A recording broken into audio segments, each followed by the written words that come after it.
Hello friends, welcome to my channel art effects by Gopi Shah. आज मैं राकू pot बनाने जा रही हूँ फॉर राकू पॉट। तो आप जो देख रहे हैं वो एक जापानीज टेक्निक से बना हुआ पॉटरी का एक सैंपल है जिसे राकू पॉटरी कहते हैं, जिसमें रेगुलर जो किल्न आती है उसकी जगह एक स्पेसिफिक किल्न का यूज़ करके उसमें फायर किया जाता है पॉटरी को। और बहुत सारे कंबस्टेबल मटेरियल होता है जैसे कि पेपर, सोडस्ट वगैरह को जलाया जाता है। और जब पॉट को उसमें डाला जाता है तो एक रिएक्शन होता है जिससे पॉट में बहुत सारे मेटेलिक इफ़ेक्ट्स, इस तरह के ऑर्गेनिक टच वाले इफ़ेक्ट्स वगैरह उस पर आते हैं। तो ये एक स्पेशल पॉटरी का टेक्निक है और मैं यहाँ पे आपको वो किस तरह से हम इसे मिमिक कर सकते हैं ये दिखाने जा रही हूँ। तो आइए देखते हैं कि एक सिंपल से टेराकोटा पॉट को राकू पॉट में कैसे कन्वर्ट कर सकते हैं। तो मैंने यहाँ पे एमसील लिया है थोड़ा टेक्सचर देने के लिए, क्योंकि राकू पॉट में काफ़ी सारे टेक्सचर क्रिएट होते हैं जब फायर प्रोसेस होती है तब। तो मुझे इसमें थोड़ा टेक्सचर चाहिए तो मैंने एमसील लिया है और इसकी पतली पतली इस तरह से स्ट्रिप्स मैंने क्रिएट की जो अनइवन होनी चाहिए, उसका एकदम अनइवन टेक्सचर मुझे देना है। तो मैंने इसे इस पर थोड़े थोड़े पीसेस ऐसे स्टिक किए हैं। फिर कोई भी नीडल या ऐसा कोई प्रिकी टूल लेके इस पर हमें टेक्सचर क्रिएट करना है। राकू पॉटरी बेसिकली जापानीज टेक्निक है और वो मिड 16th सेंचुरी में शुरू हुई थी। और जो बुद्धिस्ट हम जो एक सेरेमनी होती है, टी सेरेमनी, बुद्धिस्ट कल्चर की होती है, तो ख़ास उसके लिए उसका क्रिएशन हुआ था फर्स्ट टाइम। और इसमें जो रेगुलर जो पॉटरी होती है उसमें 10 आवर्स लगते हैं पॉट को पकाने के लिए, लेकिन यहाँ पे सिर्फ 15-20 मिनट के लिए एकदम लो टेम्परेचर पे उसे हीट किया जाता है। और जब ये एकदम ऑरेंजिश रेड कलर का हो जाता है तभी उसे निकाल के एक स्पेशल पॉटरी किल्न बनाते हैं जिसमें बहुत सारे कंबस्टेबल मटेरियल जैसे कि पेपर है, सोडस्ट है, ऑर्गेनिक जैसे शेल्स है, ऐसे ऑर्गेनिक काफ़ी सारे चीज़ उसमें रख के वो एकदम गरम किया हुआ पॉट उसमें रख देते हैं। पॉट को स्पेशल ग्लेजेस से ग्लेज करके रखते हैं और जब ये 15 मिनट के बाद बाहर निकाल दे तो उसे पानी में डुबोया जाता है। तो बहुत सारा रिएक्शन होके प्यार एकदम ब्यूटीफुल टेक्सचर और कलर्स क्रिएट होते हैं। तो इसे राकू पॉटरी कहते हैं। तो अब ये पॉट को टेक्सचर देने के लिए मैंने वाइट सीमेंट में थोड़ा रेती और नदी की जो रिवर सैंड है वो, थोड़ा टेक्सचर वाइट, थोड़ा बेकिंग सोडा वगैरह सब मिक्स किया है और पानी डाल के पेस्ट बना के पूरे पॉट को इससे कवर कर दिया है।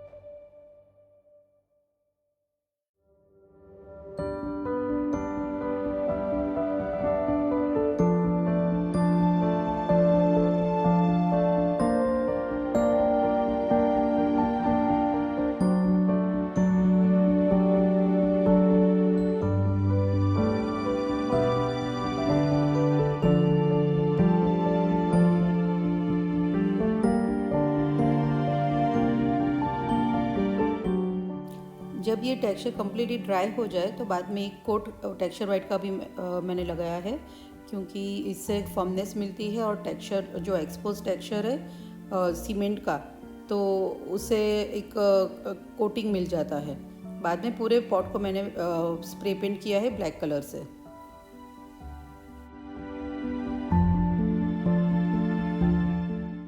राकू पॉटरी में बहुत सारे मेटेलिक कलर्स क्रिएट होते हैं नेचुरली जब इसे ग्लेज करके बाहर निकालते हैं। तो मैंने यहाँ पे जो रेजिन आर्ट में यूज़ होते हैं पिगमेंट्स, जो मेटेलिक पिगमेंट्स यूज़ होते हैं रेजिन आर्ट में, मैंने वो लिए हैं। तो काफ़ी सारे कलर्स हैं मेरे पास।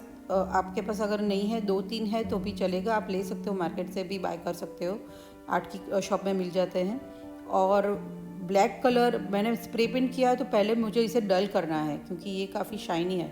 तो मैंने चॉक कलर्स का इस्तेमाल किया है। चॉक कलर्स काफ़ी मैट होते हैं, तो इसमें मैंने 3 शेड लिए हैं। एक लाइट चॉकलेट है और ब्लैक है और आइवरी है, तो ग्रे है सॉरी। तो तीनों कलर में मैंने बेकिंग सोडा ऐड किया है, तो ये भी अपना एक टेक्सचर देता है कलर को। तो पहले तो मैंने इस तीन कलर का यूज़ किया है और तीनों कलर को स्पंज से मैंने पॉट पे लगा दिया है।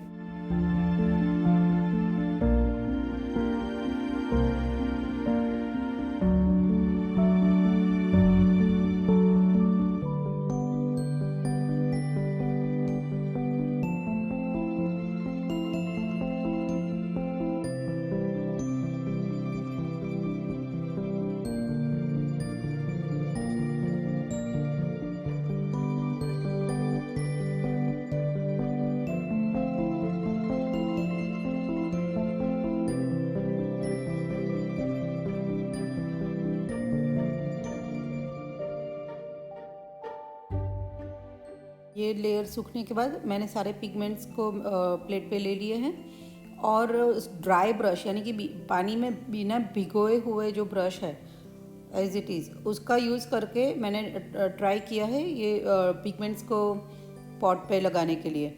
और बाद में हर एक 2-3 बार कलर्स रखने के बाद मैंने इसे वार्निश से सील किया है, क्योंकि ये बिना मीडियम का है।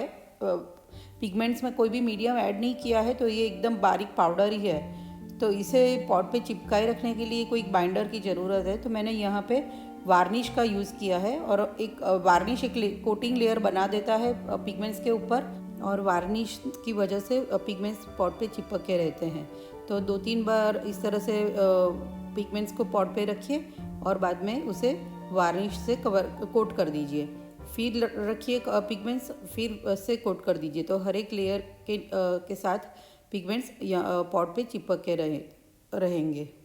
तो पूरे पॉट को मैंने इस तरह से पिगमेंट से कवर किया है और हर एक बार मैंने वार्निश से उसे कोट किया है।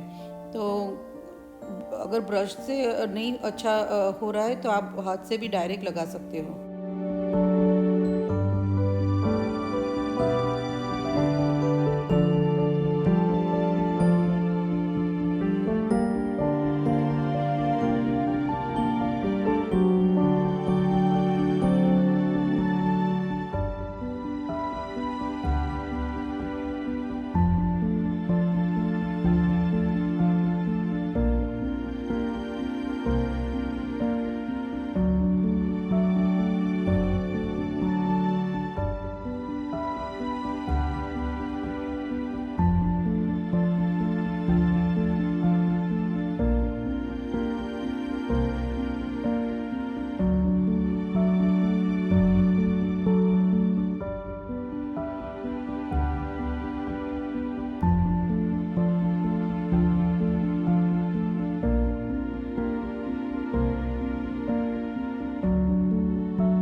तो थर्ड लेयर भी हमारा रेडी है। सबसे पहले लगाया था स्प्रे पेंट बाद में चॉक कलर्स और थर्ड ये पिगमेंट्स। अब बारी है फिर से चॉक कलर्स की। तो फिर से मैंने वही 3 कलर्स लिए हैं और ब्रश की हेल्प से मैंने यहाँ पे तो इस तरह की पैटर्न की है कि जहाँ पे बहुत सारे ब्राइट कलर पिगमेंट्स के दिखते हैं उसे छोड़ के काफ़ी सारा मैंने ब्लैक से कवर कर दिया है। तो रैकू पॉट में मेटालिक कलर के साथ डल ब्लैक, मैट ब्लैक का भी काफ़ी सारा एक्सपोजर होता है हमेशा। तो पूरा पॉट तो मेटालिक कलर से कवर हो गया है, तो ब्लैक कलर दिखना चाहिए, इसलिए मैंने ऊपर से यहाँ पे ब्लैक कलर इस तरह से रखा है।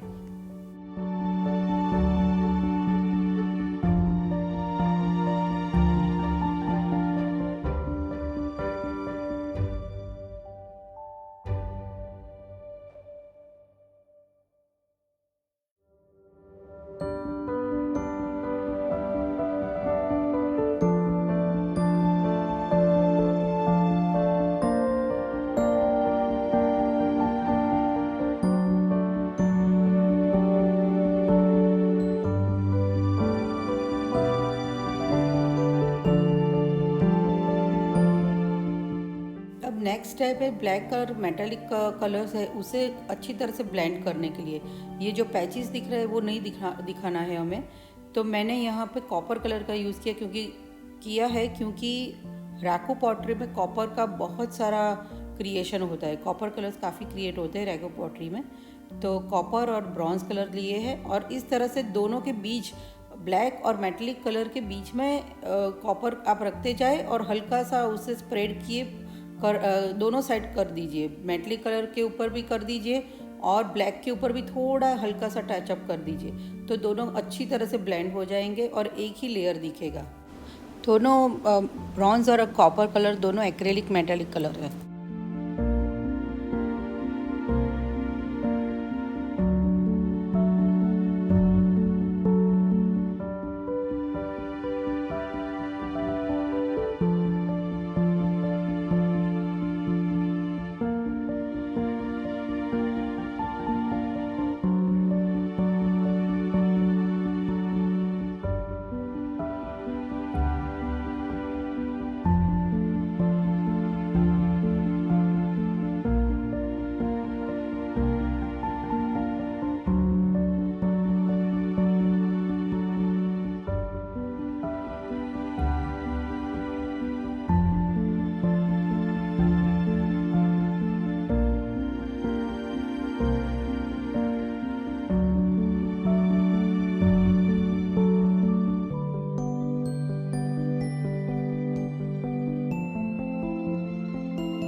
फाइनल लेयर को भी वार्निश से सील कर देना है और हमारा पॉट अब रेडी है।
अगर आपको मेरा चैनल पसंद आया है तो please like share and subscribe.